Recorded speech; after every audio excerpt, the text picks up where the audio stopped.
Good, well, evening, Mineola. I wanted to pop on because I just kind of felt called to talk about this, so we'll see how it goes. But have you ever found yourself like having this like nice long rant about who knows, somebody, something, situation, and at the end of it going, but I don't care. It's fine. Everything's fine. I do this. And I was doing this earlier this week over the last couple of days for a myriad of reasons. I'm sure we all can come up with reasons to rant. And I have a very dear friend who said to me, you know that it's not fine and that you're not okay, right? I'm like, yeah, I am. It's fine. It doesn't bother me. I'm okay. And she said, no, you're not. It's obvious that this is hurting you, that you have some sort of pain or grief or hurt, wound in the midst of the situation. And you might not want to have it, but you do, or you wouldn't be this upset about it. And just saying at the end, but I'm fine, doesn't actually fix anything. And I had to look at her and be like, okay, you know what? I really don't like it when people tell me the truth. But she was right. And I think a lot of us are walking around pretty wounded right now. Again, for a myriad of reasons. Part of which is just this pandemic. There's just a rawness in people's emotions and feelings that's difficult to navigate.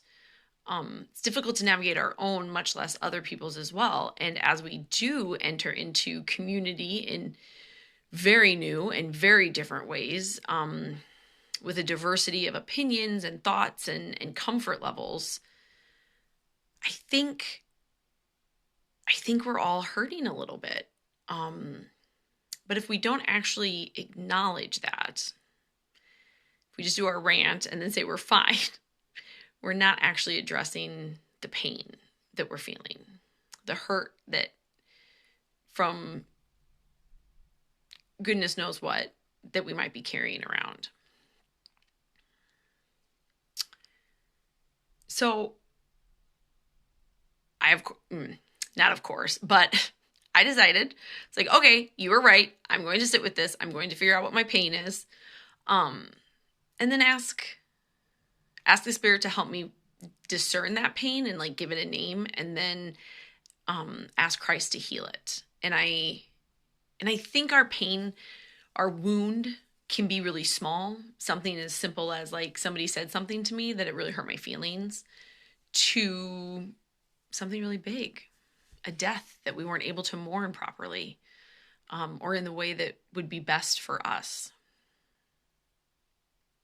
So I just thought, maybe I'm not the only person out there who's been doing this, who's been like having these moments. Maybe you don't rant. Maybe that's not your cup of tea. I'm a ranter. But what are the places that there's still a wound, that there's still hurt? And where's that coming from? And can we name that? And can we ask for healing for it? Even if it seems really small. Because I think sometimes the small things, like those paper cuts, man, they hurt. And they just stick around and they just keep gnawing at us. So, with that, if you'd like to join me in a little bit of community prayer, I would love that.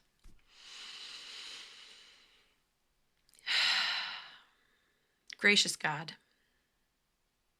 I give you thanks for friends who tell me the truth, for friends who see past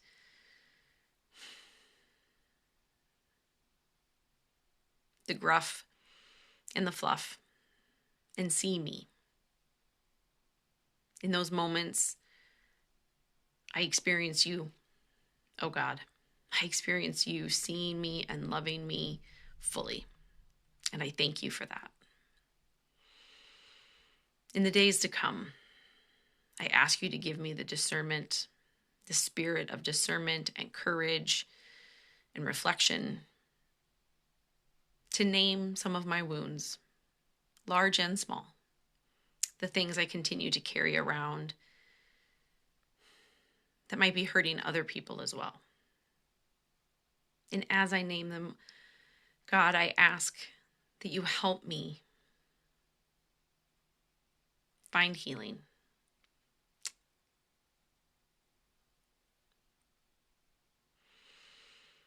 That I'm humble enough to name them and to see my hurt and to ask you to come, to heal me, to remind me who I am. I might just need to say amen. It looked like my thing paused, so I'm not sure what happened or where that happened. So we missed part of that prayer. I am sorry. I'll just have to go back and figure it out. Have a good night, everyone. We'll see what happened. Peace.